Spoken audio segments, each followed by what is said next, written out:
The first point that we had on the agenda was defining and marketing social responsibility.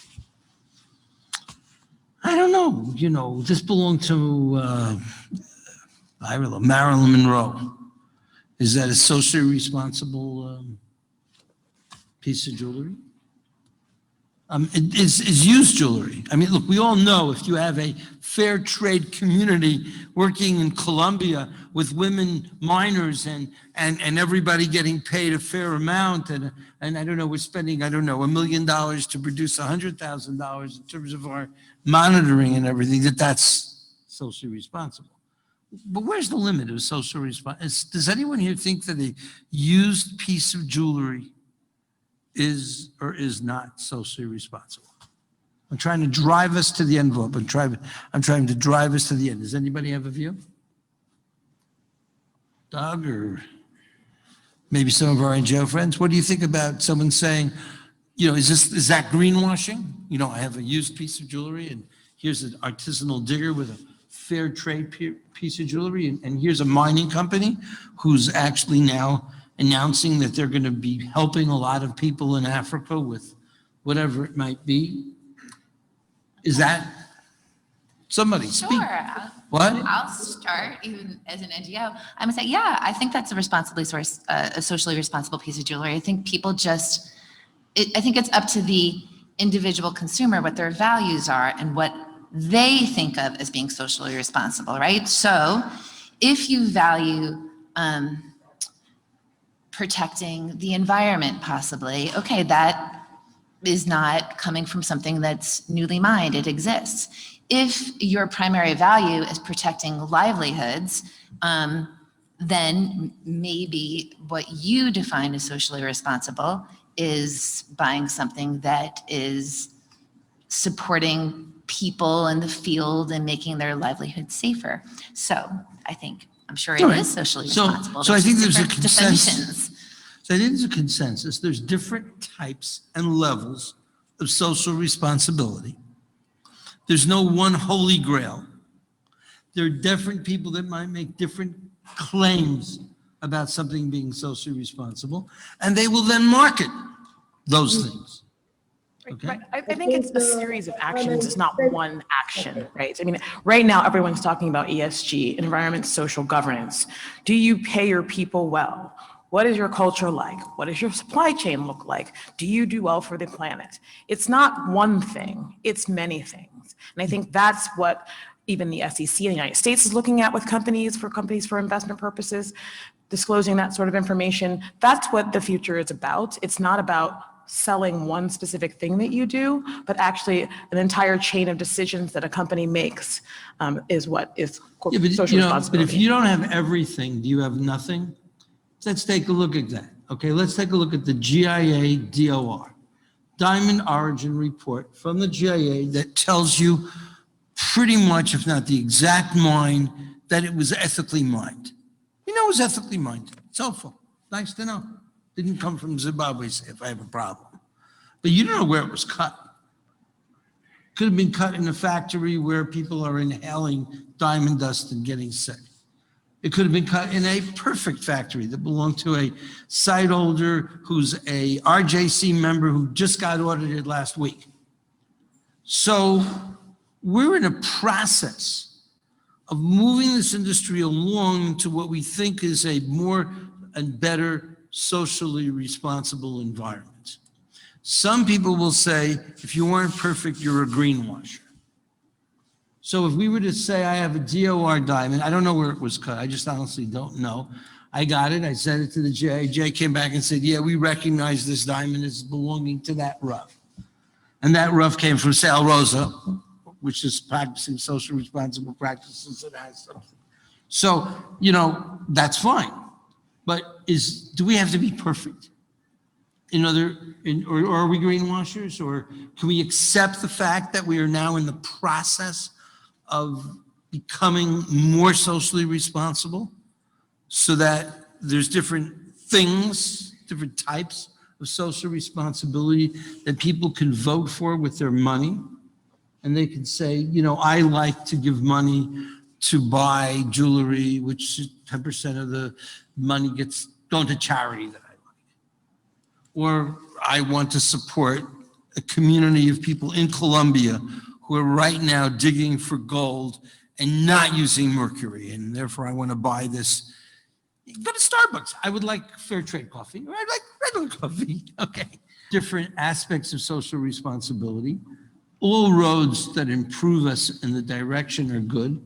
And we don't spend a lot of time sniping at each other who say, but you're not doing what I'm doing. You're not perfect. Okay. That's the kind of a consensus I'm trying to drive here. And, you know, there is the problem of greenwashing. You know, I was hearing, Farai, you were talking about the KP today, and everyone gets upset at me because I'm not a fan of those, but it doesn't cure cancer. I don't mind that it doesn't cure cancer or solve human rights abuses. Saying that it does, though, that would be greenwashing. In other words, what we need to do is have a level of honesty and transparency about the different types of social responsibility so that we can fairly compete even with each other and say, hi, I've got this thing. I can tell you what was mine. Hey, I've got the other thing. I'm charging a higher price for true fair trade. I wanted to respond to that question that you asked, Martin, about is recycled responsible or sustainable? And I think, as you said, we don't have to let perfection get in the way of progress. And if consumers in particular are very confused about what is responsible, some of them don't even care. Some of them don't even know. So we do have to lead and be verbal and be communicative about what we're doing. But with the question of recyclable is wonderful if a consumer says, you know what, at least I know I'm not causing any more damage. I'm doing no harm, right? But what that doesn't do is get us any closer to, say, in the case of mercury-free mined gold, solving that issue. We still have to solve that issue, and simply reusing and recycling is a great step in the right direction, but it doesn't help us get to the bottom of solving those issues that must be solved. Yeah, but let me just say there's a lot of issues. Ask Farai Magoo about people having dogs sicked on them. That's even worse than, you know, maybe mercury, maybe not. I don't know. So I'm not disagreeing with you at all, El. I'm simply saying that what we need to expect is a range of different claims about social responsibility that are going to inundate the consumer over the next few years. We should expect that. And we should try to drive. See, what I liked about the RJC standards for disclosure, what was the name that they used over there? It's the RJC provenance standards. When you make a claim, what is your basis for that claim? Is it audited? Does it have basis? And that's vital. So having standards for different claims is going to be important for us. I leave this to RJC. I leave this to the best practice principles of De Beers or other organizations to work on. But I think it's something that we need to be aware of. It's something we need to accept. And it's something we need to know. And by the way, there is a difference between used jewelry and recycled. I think the RJC goes to the point of actually melting or breaking the piece of jewelry down, which is different than what we're going to see in the United States with the estate jewelry business developing. So that's something, I see you want to say something, Doug? And if other people are raising your hands, you know, that would be great. I think we're going to need more than 3 hours here, Martin.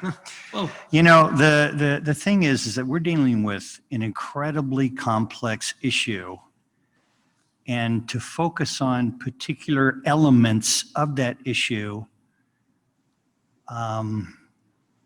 doesn't take care of the whole issue.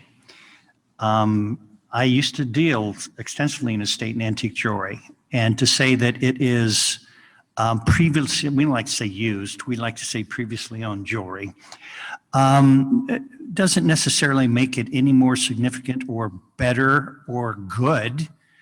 All you need to do is take a look at what was happening at the turn of the century with empire building and the way these things were produced, and you can take that thing and you can break it down into a horrible piece of jewelry. what we need to do is we need to take a look at moving forward and suggesting that one component of your business, recycled gold, does not make you perfect. Working towards knowing your suppliers and knowing where your goods came from does not make you a complete and perfect, responsible citizen of the world. What we need to do is we need to take a look at our industry and say, how can we understand what the major problems are? And there's two functions. One, we have these people sitting around this table that can make decisions. We have some of the most august people on our panel that are making decisions at this level all the way up here.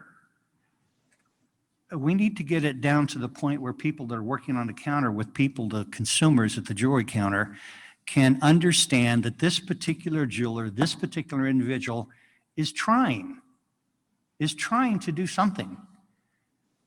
You have the 17 goals. And if we take a look at that, that is the most daunting list of goals I have ever encountered.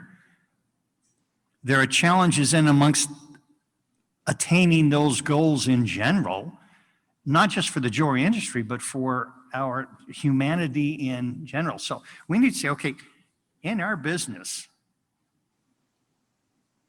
let's take a look at those 17 goals and let's see what I can do with this goal right here.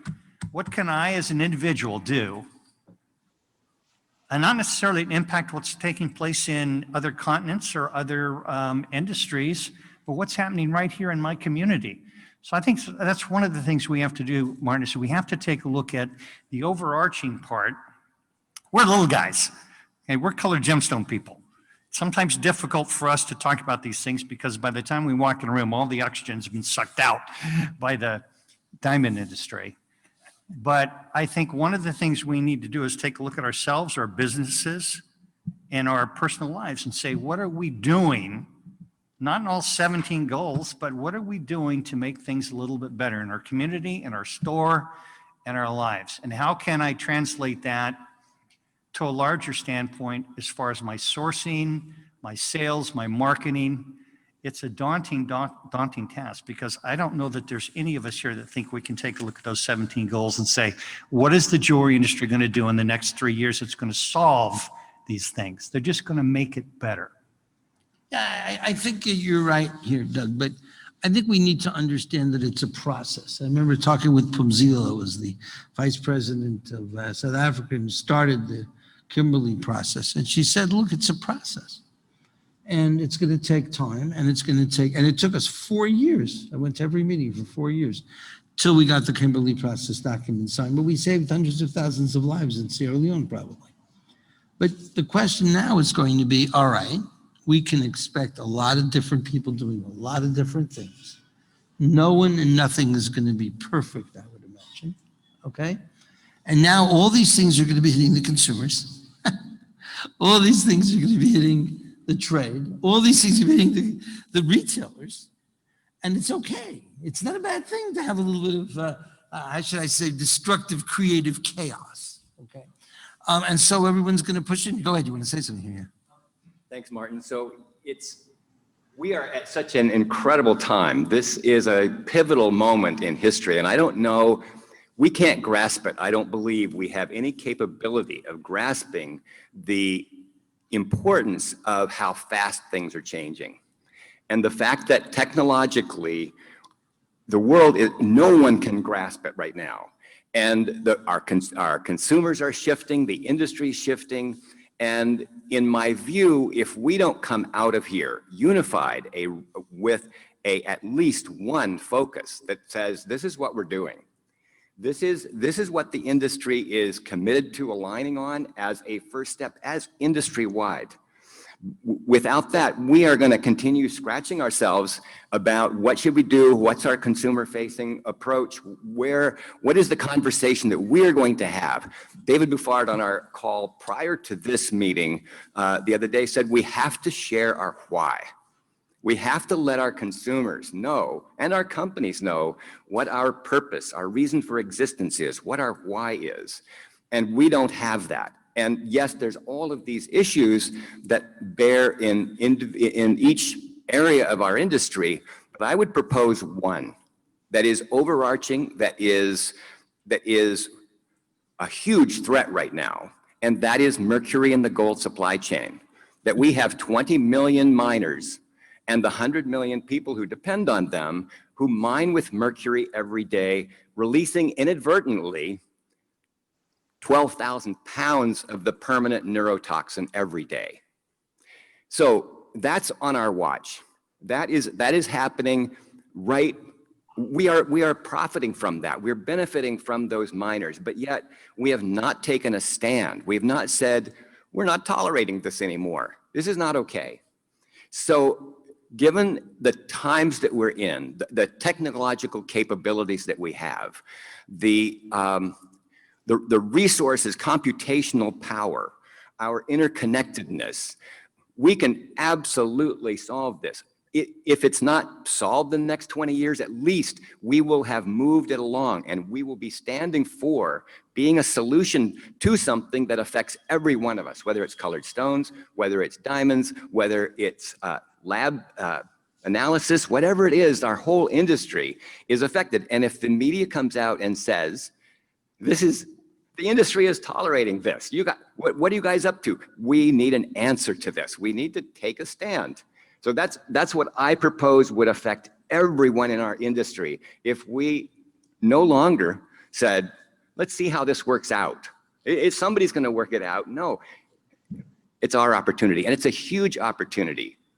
If this matter of mercury pollution were able to make companies billions of dollars, it would be well on the way to being solved or solved by now. Look we can fly people, we can send a robot to a tiny asteroid in space and bring back rocks. We can certainly solve this issue.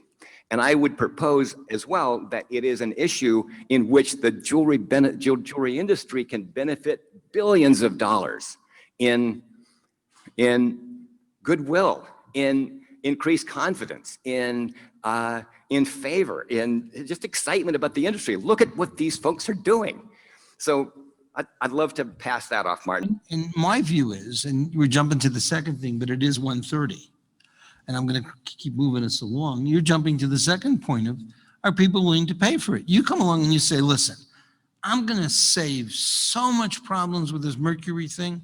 Give me $1 million, $2 million, whatever dollars, and let's all kill this. And if we kill it, everyone will say industry is great. And then some CNN reporter is going to visit with Farai Magoo, and he's going to show a guy who's got his leg bit off by some dog. And we're going to have the same problem with the industry. But hear me out. Everybody is good. What you're doing is good. Tell me it's so critical, and what Farai is doing is good, and what you're doing is good with the descriptions of the different treatments. And, all I'm saying over here is you're right. And people will vote with their money for what they think are, and this is a questionable thing, people will vote for their money with what? If they think it's good, maybe a consumer in California is going to think that there's no child labor, so the guy's 12-year-old sister in Sierra Leone became a prostitute because there's no child labor, so it's good. So the woman in California feels really good about herself. Okay? Meantime, the 12-year-old sister is a prostitute in Kono. And then, and it's an issue. So what are you going to vote for? There's a certain amount of money that the industry is going to have because we're selling sparkle and we're selling all that stuff. So now what we're going to have to figure out is we got very high level people here. We've got people like Iris with the standards, and we got people with the beers. You got Gaetano. It's just tremendous. But quite a few. So we're going to have a lot of different people with a lot of different agendas and different things. I think all of them are good. And then the question is, where do we vote? Who votes? The consumers vote? Do jewelers vote and say, I'm going to just sell this or do that? Can they access fair trade gold? Is there a distribution system that if someone got up and said, I really want to have an ethical product, where do I find it? Now, we see now De Beers, for example, making a movement and saying we are now going to promote a sustainable, ethical gold, diamond product. We see you, Toby, saying we're going to make this happen. So now we have to think about two things. First of all, number one is what should the jeweler do? What should the supplier do? What should the industry do? One question. What should we do? We're leaders here, right? And we want to talk to the industry.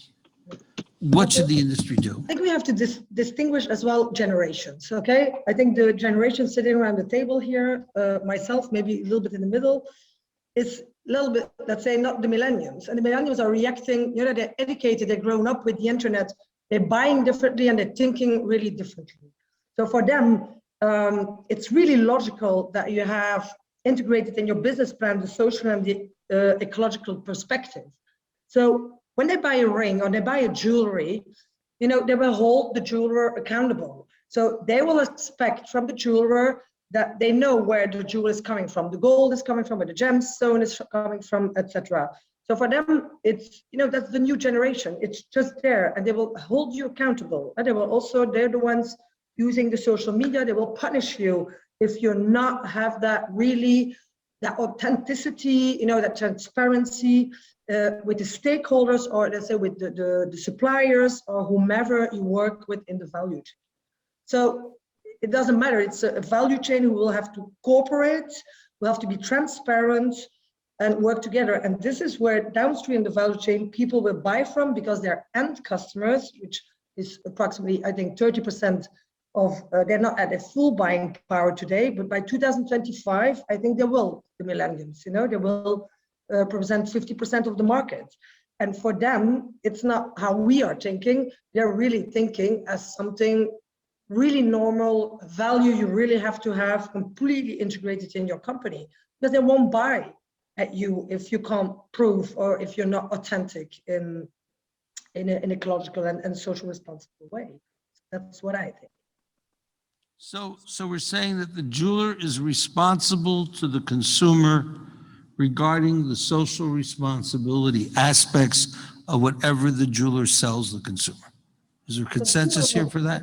Yeah, the consumer will, if you buy a vacuum cleaner, just a simple example, you won't go, if there's something wrong, it doesn't go with you, you won't go to the manufacturer of a part of that vacuum cleaner, you go there where you buy it. So you will, I think the importance of the jewelers in this value chain will become very important to know where does the gold come from, where is the gemstone coming from, etc. Because they're the last person in the value chain selling it to the end consumers. So I do believe